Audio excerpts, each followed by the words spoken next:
کروں کہ یہ جو عظیم رہنما اور لیڈرز گزرے جنہوں نے یہ کوشش کی، صرف ہلکی سی کوشش کی، ٹھیک ہے، کہ اسلامی بلاک الگ سے بنایا اور معاشی نظام جو ہے بنانے کی کوشش کی الگ، تو انگریزوں نے جو ہے ان کا حال کیا کیا آپ دیکھ لیں۔ تو ان سب لیڈروں کا کیا حال ہوا، کہاں گئے وہ ملک؟ عراق، شام، مصر، یہاں تک عرب پوری دنیا کو دیکھیں کہ ان کا کیا حشر کیا گیا، ٹھیک ہے۔ افغانستان ایک واحد ملک ہے جو ڈٹا رہا، اور انہوں نے طالبان پٹھان بھائیوں نے جو ہے سمجھوتا جو ہے کسی صورت برداشت نہیں کیا، مطلب وہ خالص دل سے اللہ کے دین اور محمد صلی اللہ علیہ وسلم سے عشق میں لڑے، دیکھ لیں۔ پھر رب نے جو ہے انہیں پوری دنیا کے خلاف جو ہے برتری، اور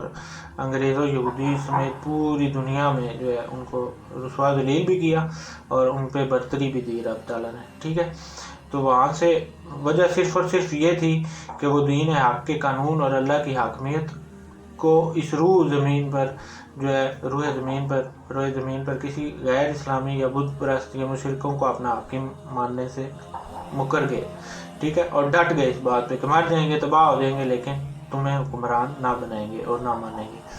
ٹھیک ہے۔ یہ تھا جو اسلام حق اور دین جس کے لیے وہ لڑے بھی اور قربانیاں بھی دی بے شمار، اور اللہ نے پھر انہیں سرخ روح بھی کیا، ٹھیک ہے۔ تو اصل دین اور اسلام کی روح اور اللہ کے حکم محمد صلی اللہ علیہ وسلم کی شریعت کو پوری زمین پر رائج کرنا، اور ہر مسلمان کا جو ہے ایمانی فریضہ بھی ہے، ٹھیک ہے، ایمانی فرض بھی ہے، ٹھیک ہے۔ وہ کسی نہ کسی صورت میں اس جہاد کا حصہ بنے، ٹھیک ہے۔ جتنی بھی طاقت اور وسائل رب نے اسے عطا کی ہیں، وہ خالص نیت اور عشق محمد صلی اللہ علیہ وسلم کے عشق میں جو ہے ان کی شریعت کو تخت میں لانے کی کوشش جاری رکھے، چاہے پھر موت کا وقت کیوں نہ آ جائے، ٹھیک ہے۔ مسجدیں بنوانے، زکوٰۃ، عطیات، غریب مسکین کو کھانا کھلانے سے بات بہت آگے کی نکل چکی ہے، ٹھیک ہے۔ ہم یہ اعمال کر کے اور ان کو کافی سمجھ کر اللہ کو بے وقوف معاذ اللہ ثم معاذ اللہ نہیں بنا سکتے، اور ان کو کافی سمجھ کر اللہ کو جو ہے ہم یہ نہیں کہہ سکتے کہ یہ نیک کام ہم نے کیے ہیں، ٹھیک ہے، بلکہ ہم خود کو دھوکہ دے رہے ہیں اور قوم اور بچوں سے جھوٹ اور زیادتی بھی کر رہے ہیں کہ دین اسلام بس عبادت اور احسن اخلاق تک محدود ہے، حالانکہ ایسا نہیں ہے، ٹھیک ہے۔ جیسے یہ بنیادی طور پر ضروری ہیں ان دونوں چیزیں، عبادت اور حسن اخلاق، دین کا نظام اور قانون بھی دین کی جو حق کی حقیقت کو پیش کرنے میں کامیاب ہے، ٹھیک ہے، کامیاب کرنے کے لیے یہ چیزیں بھی لازمی اور ضروری ہیں، ٹھیک ہے۔ حق سمجھنے، اللہ تعالیٰ ہمیں حق سمجھنے اور عمل کرنے کی توفیق دے، آمین ثم آمین۔ تو اللہ تعالیٰ اس ملک، قوم اور امت پر اپنا خاص کرم کرے۔ تو آج میں نے بات کی ہے کہ اصل دین اسلام اور مذہب میں کیا فرق ہے، جس کو ہم نے مذہب مان لیا وہ کیا ہے، اور اصل دین اور اسلام کیا ہے جو اللہ کے نبی نے ہمارے لیے پیش کیا، یا جو شریعت ہمارے لیے لائی،